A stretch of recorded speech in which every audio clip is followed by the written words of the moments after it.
whole thing that we have in the.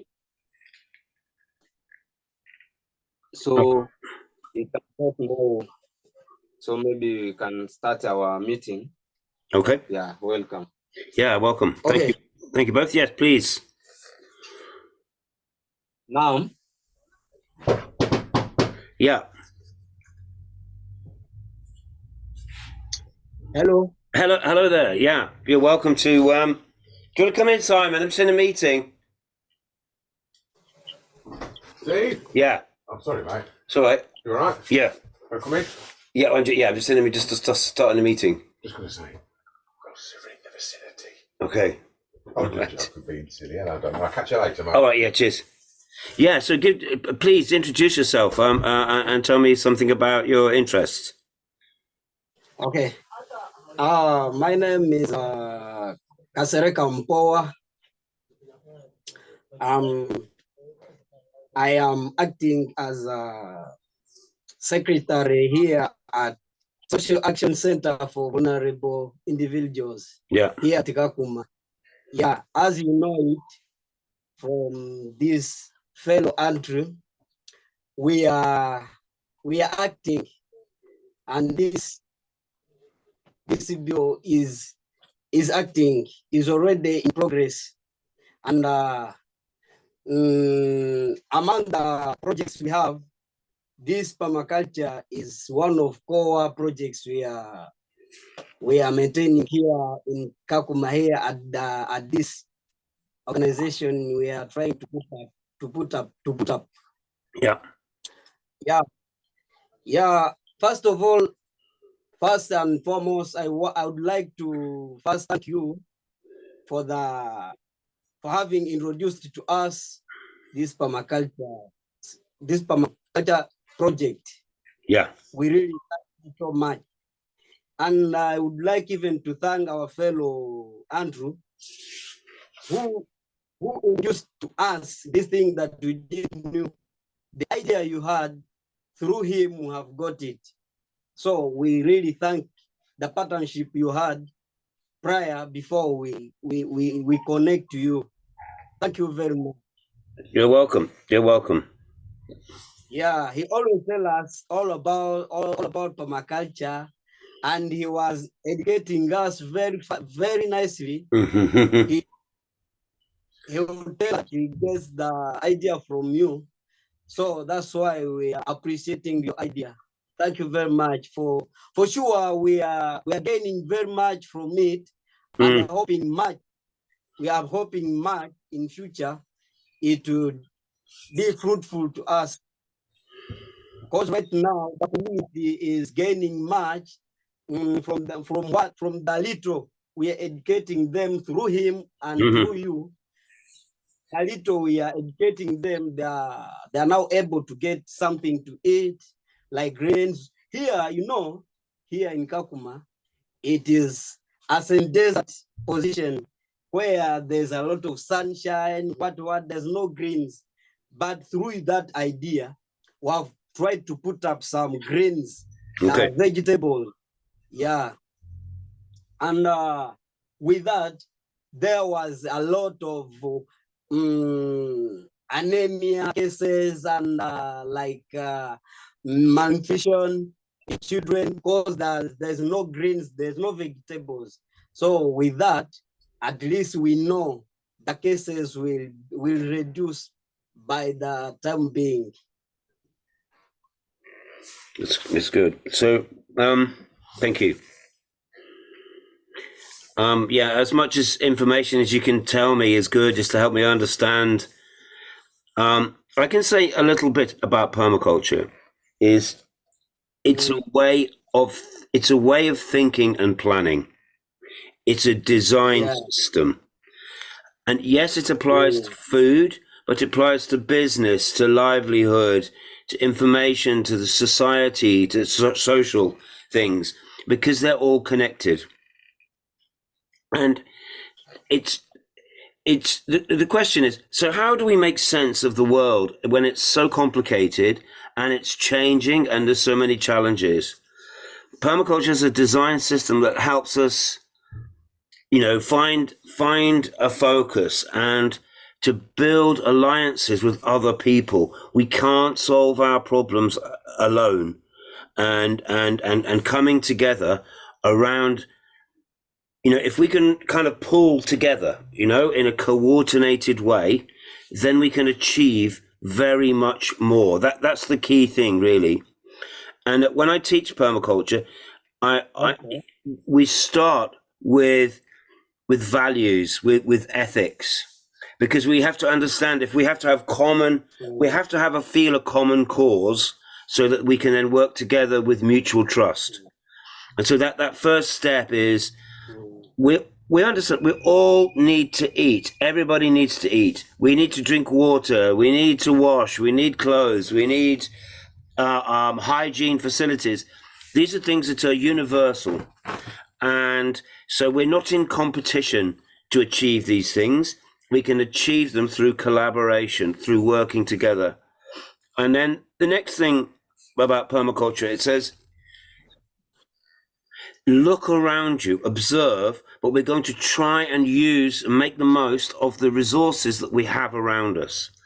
And we're trying to make the use of the natural processes, because they happen, automatically, if you like. And so if we can come up with a design or a plan that connects things together, that harvests the energy, the resource, the work of the people in a coordinated way, then you can build something.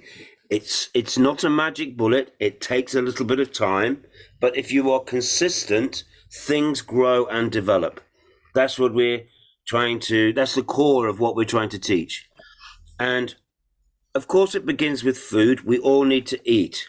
And as you so rightly say, especially in somewhere like Kakuma, the value of fresh green vegetables is really huge, because it's giving you the vitamins and the minerals that you don't get when you're only eating posho or sadza or, millet or something. We need, more of a variety. And plants, to grow things successfully, you actually need to build an ecosystem. Nothing lives in isolation.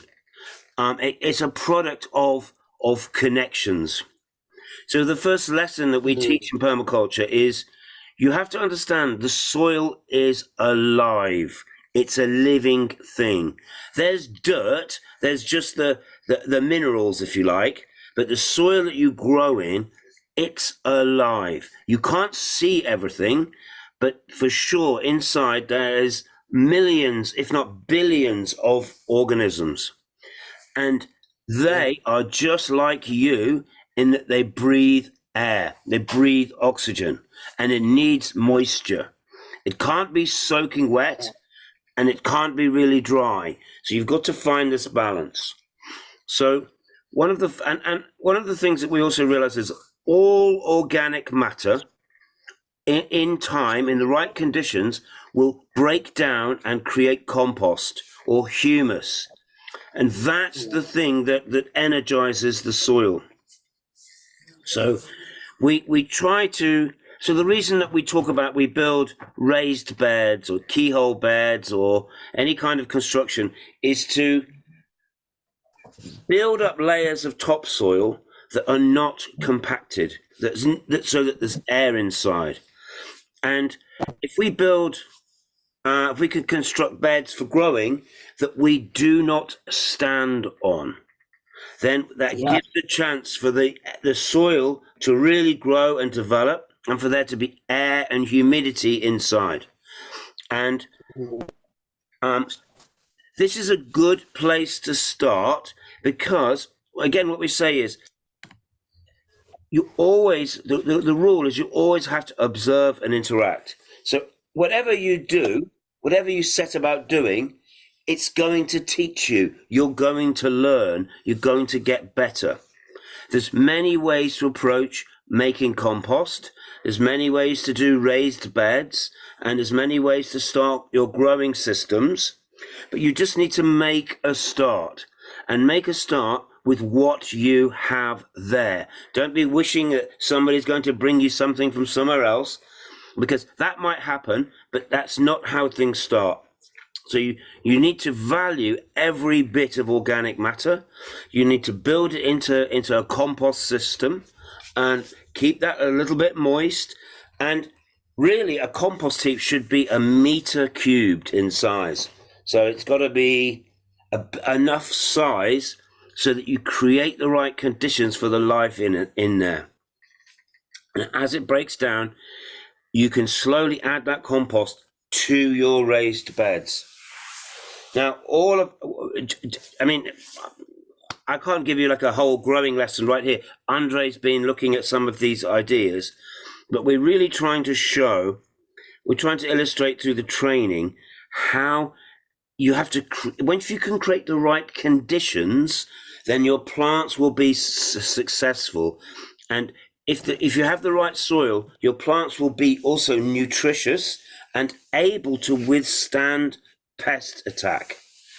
It's only the weakest plants that get eaten by, get attacked by insects. So treat this as a learning process, like bit by bit, and be a little bit patient. And yeah, so that, I don't know. There's just a few thoughts. We've got to start somewhere, and one of the lessons, the key ideas in permaculture is nature is your teacher. Okay, and as you do things, you will see: is it working? Is it not working? Do I need to make a change? Do I need to add something? As you ask those questions and as you experiment, you learn very quickly. But the key thing that you need to understand is the soil is alive, and you have to keep it covered. It doesn't want to see the sun. It dries out and you lose your organic matter. So you want to keep it a little bit shaded and cover the surface of the soil with living plants or with dead plants. And then slowly it will grow and it will not evaporate. And there's all of the lectures that Andre has been watching, we've recorded and they're online. And we also have simple resources that you can download and look at. And it's like a conversation that you're beginning, and it will never end. You can keep learning about permaculture for the rest of your life. It never ends. I've been doing it for 31 years, and it just gets more and more interesting. And that's because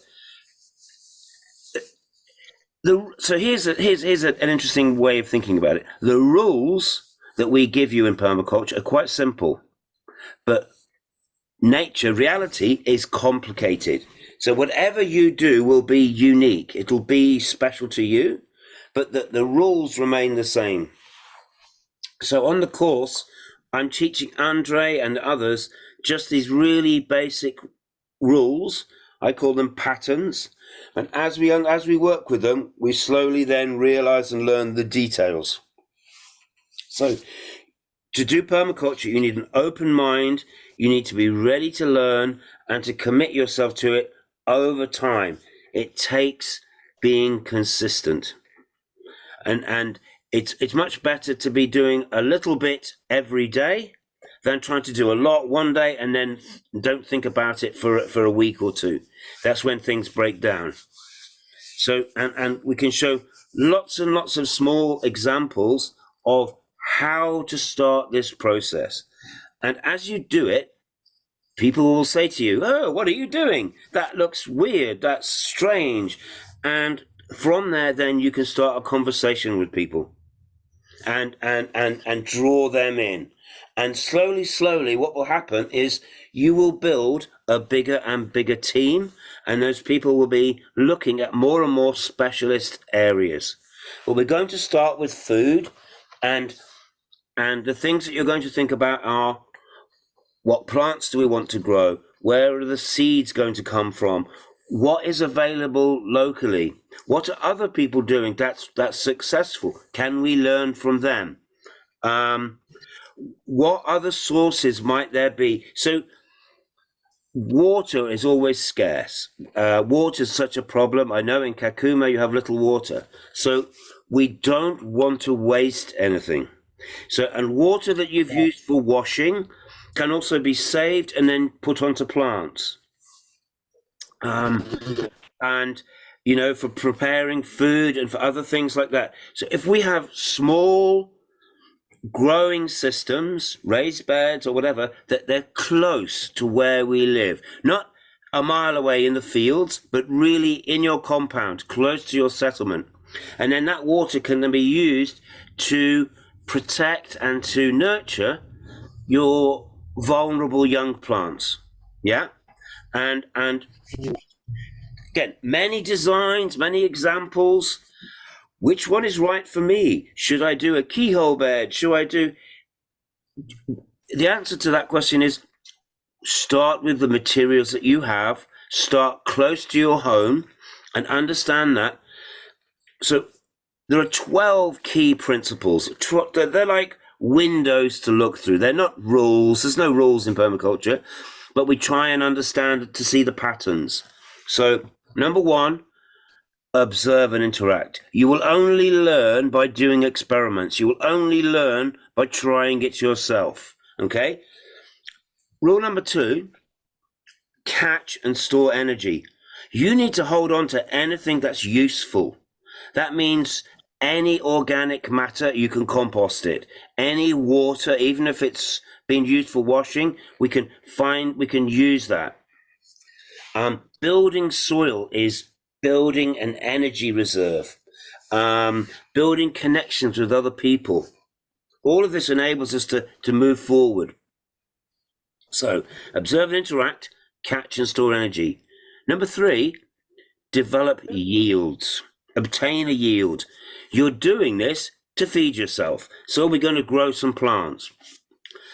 We might grow, if it's too hard to grow food plants, we can grow plants that build soil. We call them green manures. And you can, and you know, that's another way of starting your system. We've talked about, on the course, we've talked about there are certain specialist plants, peas and beans included in this family. They're called legumes, and they can build relationships with microbes in the soil that fix nitrogen. And plants need nitrogen for their growth. So if the soil is poor, we can grow plants like peas and beans and then use the organic matter to build the soil up. Okay? So as we start to build yields, I'm going to challenge you to think about things that are short term, that come quite quickly, growing some greens, but also medium term and long term, because we need to work in different timelines. So you can grow some vegetables, that's great, but you're going to grow some papayas, or you're going to grow some fruits. You're going to grow, some tree crops, because you need to build a diversity of yields. Okay? And these things combine together to help build soil, create shade, provide habitat for beneficial insects and birds. All of that is important. You're actually slowly trying to build an ecosystem. And principle 4 is about systems. And by a system, I mean that everything's connected to everything else. So if you bring birds into your system, their bird droppings are rich in phosphate that helps the roots of plants grow. As the roots of the plants grow, there's more food for the birds. There's more food for you. You see what I'm saying? It's all connected. And nature will find a balance. Over time, nature will find its own balance. So we're never going to war with nature. We're never saying, oh, these plants are good and everything else is a weed. Or these insects are good and these ones are bad. They're only bad if they're out of balance. If they eat all of your crops, that make you upset. But it's actually telling you something. It's saying your system is stressed and it's out of balance. So, and the only way you'll find that balance is by adding to the system, supporting it. So try and, you're trying to create the ideal conditions for your plants. And that's an aerobic soil with lots of available, with life in it, with air in it, with water in it. And it's not too, it's not in the full sun. So you can create a bit of shade. And you can do that with living plants or with dead plants. You can go out further away and harvest dry grasses and things like that. Whatever you have, it's going to be useful to you. And the other two ideas around there, so you're slowly building a system that has yields, and you're going to build that system out of local and natural resources, the things that are around, and also the things that are in the waste stream, because nature teaches us there's really no waste. If you go into the forest, there's no waste. Everything is reincorporated in time back into the forest system. So let's look at our human systems and say, look, any kind of waste is an opportunity to exploit that resource. So in refugee settlements, there's a lot of people who have wasted time. They don't know what to do. They haven't been organized. You can organize those people. You can inspire them to help go out and gather materials. As you learn a little bit about making compost and making raised beds, you can train those people around you. You can give them the knowledge. And the knowledge has to be your knowledge from your experience, not trying to remember what I said. Oh, Steve said this, Steve said that. Steve said, observe and interact. Figure it out for yourself. Start experiments and build systems that catch and store energy that will give you knowledge. And I just mean trapping rainwater. When it rains, you want to hold as much of that rainwater as you can. And you do that by understanding that, well, you want it to soak into the ground. That's what you want water to do, is to soak into the ground, and it'll stay around for a long time then. So often when it's been dry a long time, when the rain comes, it just flows over the surface. It can't go inside. And so we need to design systems that trap that water. And I tell you what, when you observe, you can see water always does one thing, is it goes downhill. So you can predict where it's going to flow, and then you can divert it. You can trap it by changing the surface of the ground, by making holes, digging a trench, making it on level ground so the water doesn't flow. You slow it down and it sinks in. And then when it sinks into the soil, you've concentrated that into a particular area. So then you can then plant next to where you've encouraged the water to sink in. So you have to prepare. You're building systems. You're building a strategy. Your job is to catch and store as much water as you can. Okay? And the way you're going to store it is in the ground. And once it's in the ground, the plant's roots will find it. Now, another thing that we've learned, and which we want to share, is the realization that digging soil and doing things like plowing is very damaging to the soil. And that is because the soil life, which includes fungi. Oh, sorry?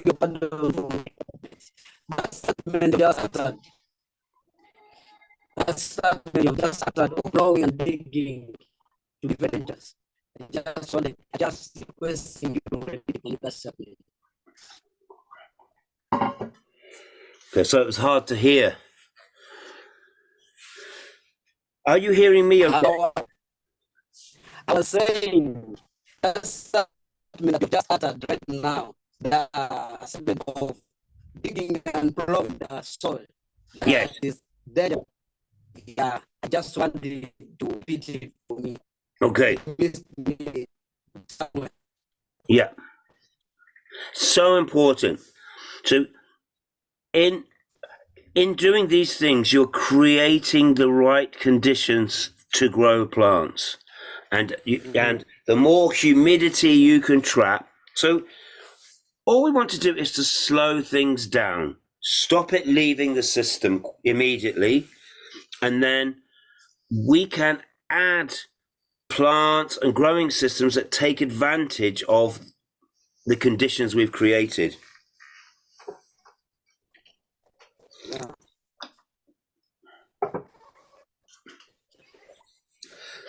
And it at first, it seems very trivial what you're doing, but quickly you realize that it works, and you just keep building on what you've started. So slowly, but be consistent over time, and it builds. That's what we've learned. And it's always good to see examples and look to see what other people are doing and challenge yourself to learn from those. I'll tell you something else is you often learn the most when something doesn't work. So you learn a lot from your mistakes. So don't be scared to make a few mistakes. But we're going to make some mistakes on a small scale, not on a big scale. Big mistake is a problem. Small mistake is how you learn. So don't be put off. Don't be put off if at first it's not quite working. That's how you will learn. And if you get a good result, then ask yourself, what did I do right? Because once you create the right conditions, then the process builds on itself.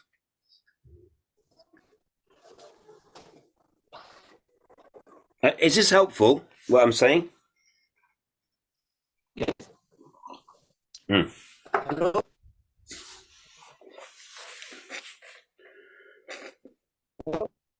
Yep.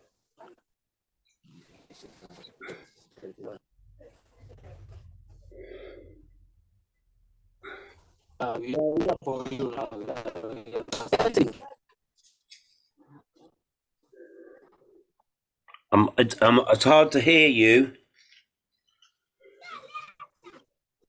Thank you. Yeah, we are very, very eager. We are listening. Okay, good. That's what we have. And we are here to learn for sure. We have many things about that thing that told us that permaculture is not all about.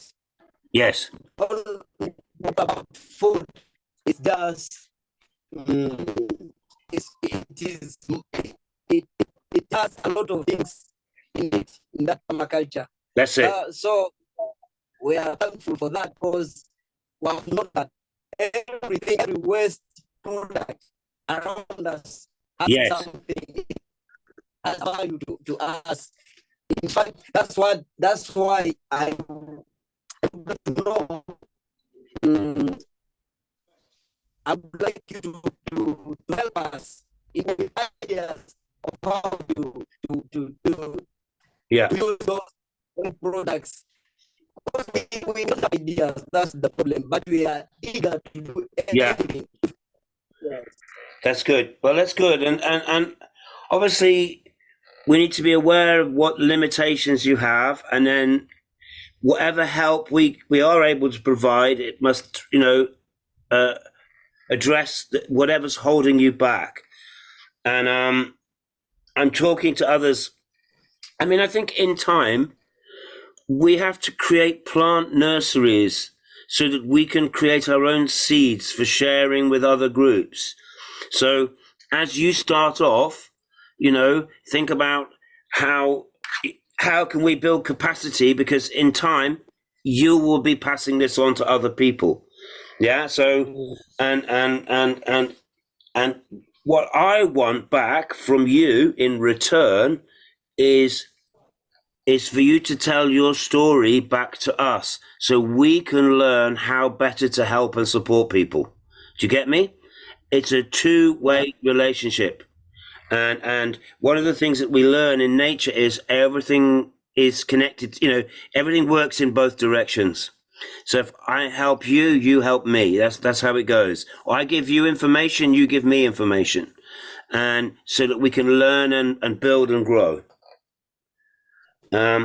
So what I think you should do is to set your immediate goals, have a sense of what you want to achieve in the long term, and start observing and start collecting useful materials and start understanding, the opportunities that might be around you. Okay. For us, so far, Yeah. so far in agriculture, permaculture, so far I told you as how we are telling you, we are doing it, but we have some obstacles. Yes. That we are getting barriers. There are some obstacles that are blocking us from.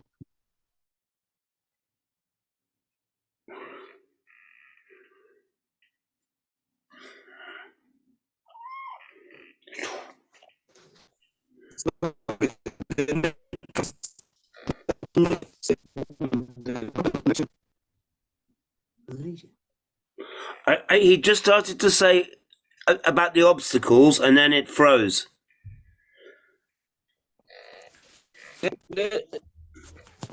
What specifically are the obstacles you're experiencing? First of all, we are experiencing a problem of tools, the equipment to use. Yeah, We find that here as refugees, we have no land resources to get some money to get some equipments like hose, pangas, like wheelbarrows, like seeds, like manure. There are very many to mention, but a few. They are there. We have obstacles. Are there any programs within the settlement which are there to help you with those kinds of things? Because if you can organize yourself into a team, then it's a better way to ask,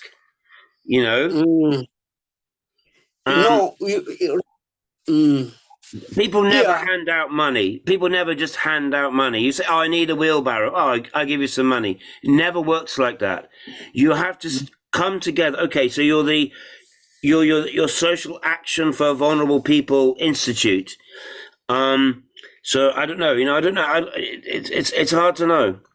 But what I'm saying to you first off is you have to begin with what you have. You understand? Because then as you build something from that, people can then see that you're for real, that you have intent, and then the help comes. If you sit waiting for help first, nothing will happen. I guarantee it. Yes, brother Steve, let me talk to that point. Yeah. Yes, here we have some agencies and other community-based organization. Yeah. But when we are going to request like wheelbarrow seeds for other community organization, and they are searching, they are going to search for some people who can support them. They told you that we don't have seeds.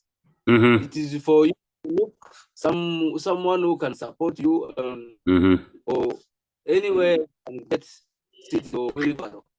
So for us, we consider if we get someone like you here in the camp, or we have a mediator like you are here to look in which way we can get maybe tools after getting the knowledge, like that you are teaching us.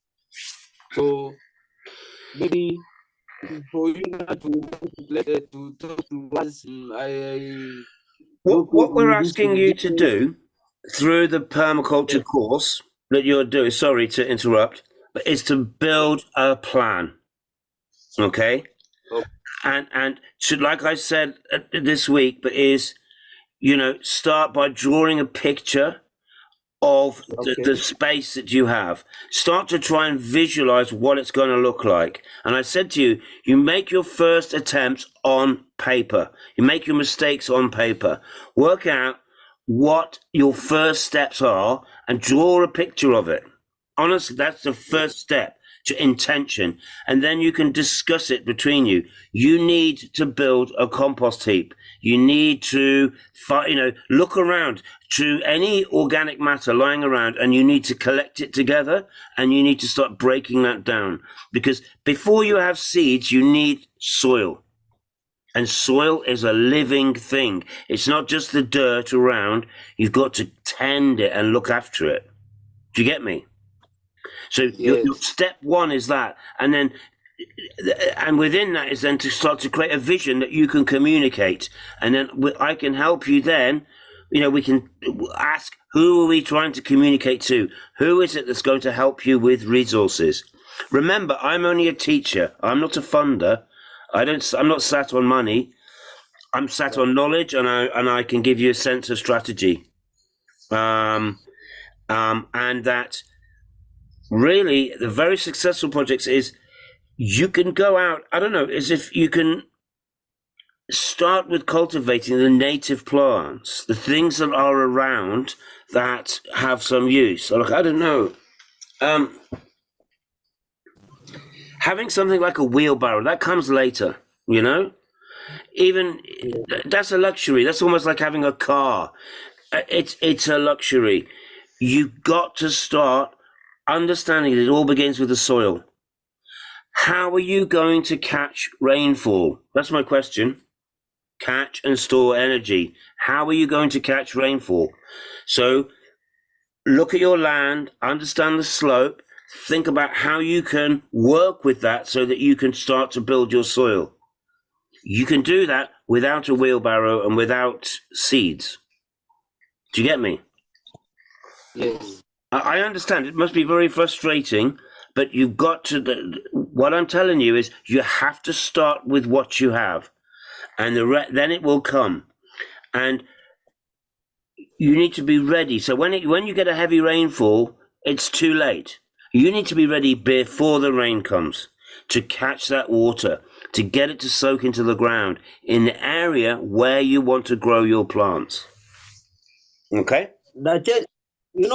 We are listening, but there are some challenges we face here, like for example, that thing of first making the soil composite. You can prepare the land. I'm sure you can prepare the land for a good time waiting for rainfall, so that soil should composite. The soil should be ready for planting. Yes. But the challenge here, rain does not rain. Make even a year without raining. That is one. And one of the reasons why we are in search of tools like wheelbarrow, one, the soil here is very, very different. It's very, very different from what we knew. It needs some other things like some like manures. We get rotten things from markets, where we put them together so that they composite, mix it with soil so that the soil should be fertile. And that's why we are looking for something like a wheelbarrow to drive the things from where we get them to the soil we are preparing to plant. Yeah. And another thing, we get water from very far, from far distance. It is not reliable. We don't get water here like 1 meter or 1 kilometer. No, we get them from very far distances. Yeah. So that's why we are in search of something like a wheelbarrow to support us when watering and bringing manures and bringing things from distances. That's why we noted something like a wheelbarrow there. Even if you have very little rain, you still get some rain, and you have to be ready for that. Without water, nothing grows. Mm. You know, so that's just and you know, yeah, sure, it's lovely if we can have lots of nice animal manure, but maybe that comes later down the line. Like you say, it's a long way. So how are we going to transport it? What can we find that is close by that we can use? And you know, even human urine can be used if you soak it into carbon. You know, into like dry leaves. There are ways in which you can use what you have to, and we have to be very, very focused on what is achievable, because we've got to start somewhere. If you say to me, I can't do anything until I've got a wheelbarrow, well, I can't give you a wheelbarrow, so how are you going to do it? You see, we've got to start with. I you know, I feel your frustrations, but now I've talked. You know, even if we start with something that is very small, even a single raised bed, but you put all of your energy into it, make it work so that you learn. It's not going to feed everybody. It's not going to feed one person, but it's better than nothing. And that then your process has begun. So you have to start at a scale at which it's going to work for you, because you can always grow it. And we've showed Andrea, we've showed on this course how to keyhole beds. And this is a strategy that our friends in Kenya. So we have a very strong network of friends in Homa Bay, Kenya, like south from Kisumu. And they're working in very challenging situations. Well, they've worked out a system of building a keyhole bed out of local resources to begin to understand the process of building soil and compost and fertility. And maybe that's what we should focus on, is just creating one single growing system first out of what you have there that is achievable. And then now we're learning, and now we can then begin to bring some attention. And then with that evidence, you might be able to then win support for resources. We've got to start with something and do something visible. Yeah. So having your support group of 3 people, that's a good start. Okay. We can show. Yeah. That's what I'm saying. Is I think that's what we're going to focus on. We've got to we start with something that's small and achievable and visible, and with that we learn. We understand we're mainly doing this to learn, but to show our intention, and then maybe we have a chance then of winning support for resources. That's what I can say. Okay, that's very clear. So Yeah. there is another thing I would like to know. There's something that Andrew told us, which was very good. I think I wanted you to narrate it to us very clearly. He told us that you're planning to make a permaculture center here. So we would like to know the picture of it. Well, look, I know nothing about Kakuma. It's you who the specialist. You know. So your permaculture center, it has to speak to the needs of the people who are there. It has to make sense to them. And the way that you do it is to start small. This is our secret. We start small and then we build on success. So even if you make one raised bed that works, people will come and they'll say to you, how did you do that? What's the secret? How do I do it? So now you're starting to teach already. And really, the way to learn permaculture is to see it. We teach through demonstration. Yeah. So, you know, if you, and one of the things that we might encourage you to do is also to start growing, is you need to grow some trees. You need to grow trees that are going to give you a bit of shade and shelter and are going to support your growing system and make a visible change to where you are. And we might be able to get some, I don't know how it works, but we can get some seeds to you of trees that build soil, that grow very, very quickly and build soil. That's what you need. Actually, that thing you're talking about of growing trees is one of what we are doing here in environment conservation. We are trying to plant trees from everywhere. We are planting trees. Great, good. And we are sure with some time this Kakuma it will change. Yes. Not only us, but we are committed. In a good number, we are planting trees. For sure, it will be good. We are planting for sure. Yeah. So, you must save wood ash from cooking, from burning. It's very valuable. Wait. Your ash from cooking. Ash from bush burning ash. And but also all of you have to understand it's all resource. So and pieces of charcoal are really, really valuable to build into your soil. We have to build the soil to grow the plants. That's how it works.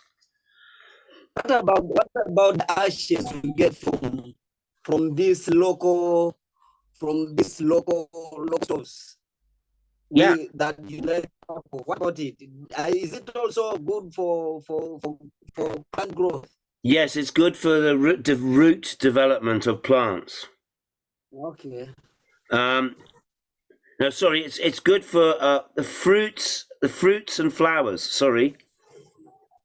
Ash contains potassium.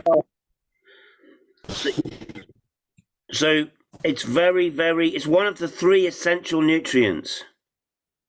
Okay. So you need. Noted. I'm going to write this down in the chat for you, right? Yes. The background of fertility is nitrogen. Okay. And nitrogen is for growth and energy in plants. Okay. And for example, urine and manure is full of nitrogen.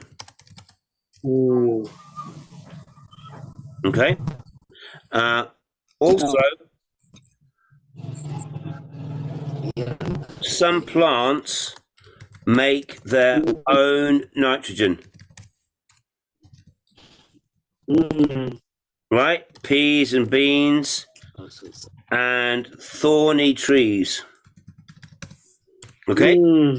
So that's where your nitrogen comes from, as you create it. Okay? Then plants need phosphorus. How do we get it? Phosphate.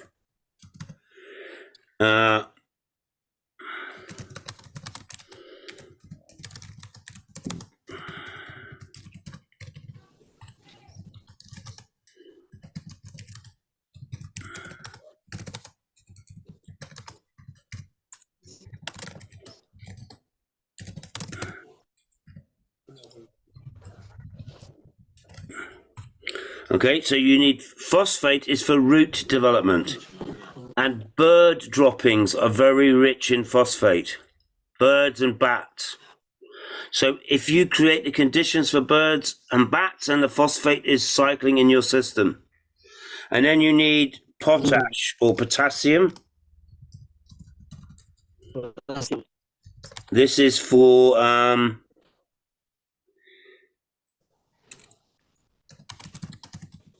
fruits and flowers.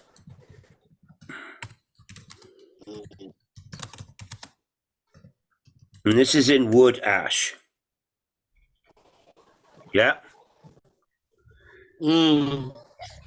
So those, you need other minerals and stuff as well, but those are the 3 essential ones, and you don't have to buy them. They're there. You work with the plants that create them, and you welcome the birds and the insects that are the whole part of the phosphate cycle. Okay, so you have to value what's around you, and all organic matter is important.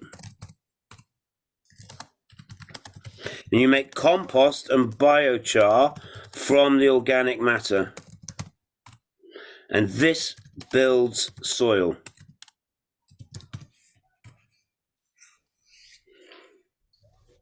So you're bringing together those 3 things. In science, it's NPK. NPK. N is nitrogen. P is phosphorus. And the K is the potassium.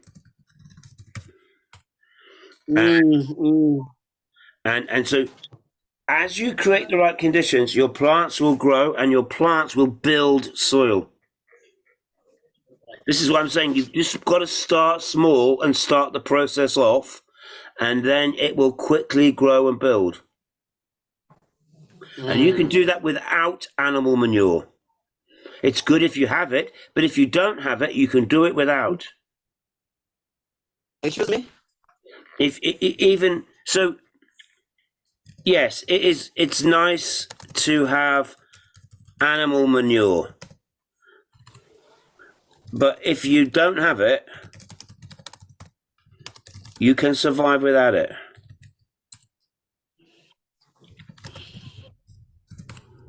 You can create your own fertile soil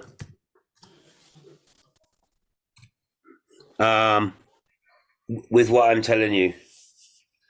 That's how you start. Start small, focus your energy, start that process off.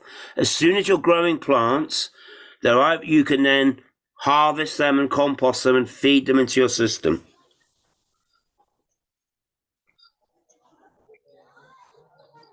So I hope I've given you some useful starting points to think about. This is how we think in permaculture. It's a strategy, and we focus on the things that we have to hand. So if we don't have animal manure and we don't have a wheelbarrow, okay, we'll look to that later. What can we do now? Because once you start some momentum, the help will come, the support will come. That's how it works. That's okay, I've noted that. Yeah? I've noted it. And it's what we are already using. We are making that thing with what we already have. Good. Yeah. So that's, you're doing the right thing, and focus on that and just let it build slowly. And then, then we'll look and then build a plan so that people can see what you're doing and they can see your intention, and then the help is going to come. It's more like... Yeah, that's true, but it was just obstacles. There was obstacles. I was just telling you what we need around us as obstacles. It's not that we are not doing it without them. Sure, of course. I'm just trying to give you the... On a very small base and how we expect it to be. Yeah, that's why I just told you like that. Okay. Yeah. Look, good luck, my friend. We will stay in touch. We'll use the permaculture course to maintain this conversation. And if you're able to, send me some pictures. Let me understand your situation better. Show me what you're doing and what you're growing already. Let me see. So when you have a chance. Right now, okay, we are growing some potato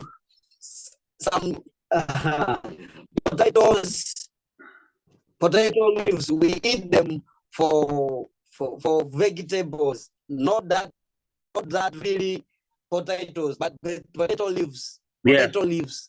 That's what we eat. Okay. Yeah, and we are growing beans. Beans, not really beans, but we just eat them for grains. Yeah. Not beans, but those green. But also you can save the seeds from beans and grow them again. But we are not right now. We are unable to withstand the obstacles that are around us here to make it produce really beans, real beans. We don't have that opportunity. Okay. We are just making it produce us the leaves and we use them. Because if you wait them to produce leaves, to produce beans, we cannot get them. According to the obstacles we are facing. There is other many trees we are planting. We shall show them to you. Just help me understand, and then we can work together. This is going to be slowly over a bit of time. I wish I could make it easier for you, but this is the best we can do. Yeah, I understand. Okay, good. Thank you. I want to add something. Yeah. Yes, our organization, we are trying to train people to go to their home and starting to cultivate their small garden so that maybe they can get small vegetables that they can change the food. So the reason that we have on that point is to train people and go back to their home and to cultivate their small garden. It's like to train people in the community. Yes. Actually, what he's saying for us, we demonstrate to them what they are supposed to do to get vegetables. That's what he's trying to say. Yeah. And they don't practice from our area, from our center, but they practice from their homes. So everyone, after getting knowledge, he or she goes home and do it on his own. That's the right way. That's exactly right. Yeah, we survey whether they're doing right things. Yes.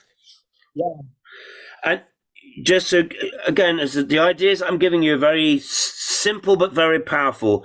Is you learn through experimentation. You learn by starting the process, and you let nature be your teacher, and you feed that knowledge back into the system, and it will grow slowly, but it will grow. Okay. Okay, we will remain in touch. I have to go now. I have some things to do, but thank you very much, and we will remain in touch, and we will keep this conversation going. Thank you very much. You're so welcome, and thank you for your.